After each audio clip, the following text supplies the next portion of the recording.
Всем привет! Меня зовут Дима, и сегодня я расскажу, как настроить рассылку через почту Gmail на основании данных из Google таблиц. Это нужно для того, чтобы при появлении новой строки в Google таблице вы могли передавать эти данные в другие системы. Например, выполнять рассылку писем вашим клиентам через почту Gmail за совершенные заказы. А теперь давайте перейдем к настройке. Для начала необходимо создать новую связь.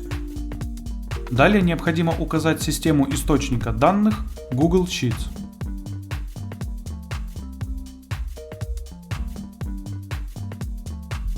Теперь необходимо указать действие. Если вы хотите, чтобы из таблицы выгружались все новые строки, выбираем действие «Загрузить строки новые».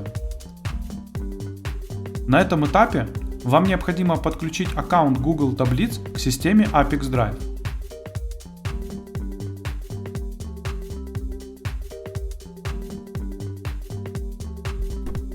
Когда подключенный логин отобразился в списке «Активные аккаунты», выбираем его и кликаем «Продолжить».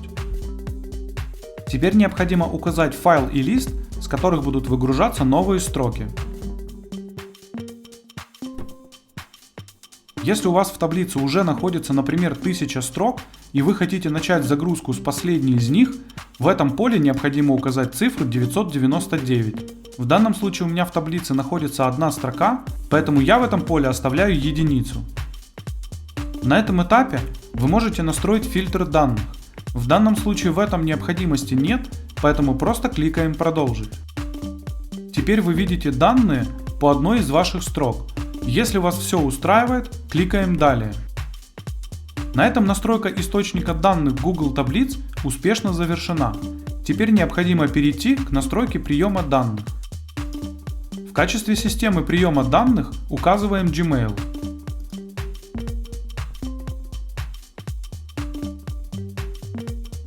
Далее необходимо указать действие. Отправить письмо.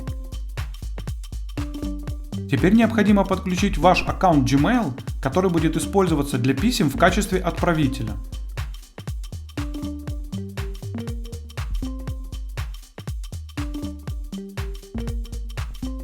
Когда подключенный логин отобразился в списке «Активные аккаунты», выбираем его и кликаем «Продолжить». На этом этапе вам необходимо заполнить поля Gmail данными из Google таблиц или прописать значения вручную. Для того, чтобы добавить переменную, кликните в поле и выберите ее из выпадающего списка.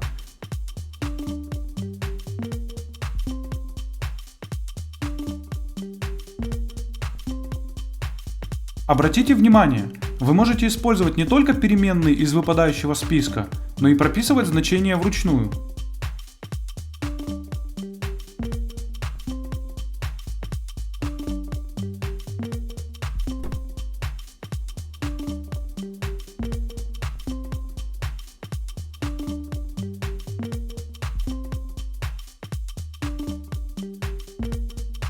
Для того, чтобы сделать переход на следующую строку, используйте Enter.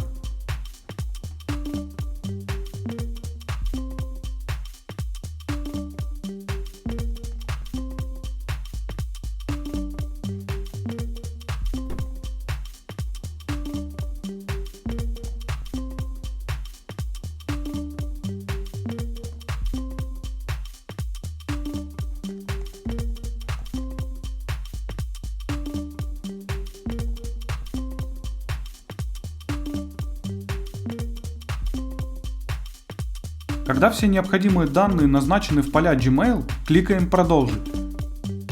На этом этапе вы видите пример письма, которое будет отправляться вашим клиентам при каждой новой строке в Google таблицах. Если вас что-то не устраивает, кликните «Редактировать» и вернитесь на шаг назад. Для того, чтобы проверить корректность настройки, кликните «Отправить тестовые данные в Gmail». После успешной отправки переходим в ваш Gmail и проверяем результат в папке «Отправленные».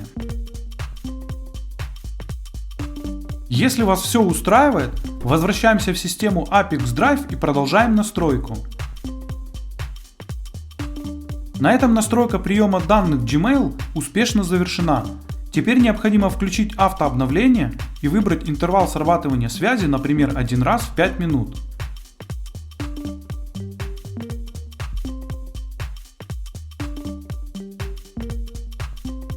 На этом все. Желаю вам успешных настроек интеграции и удачи!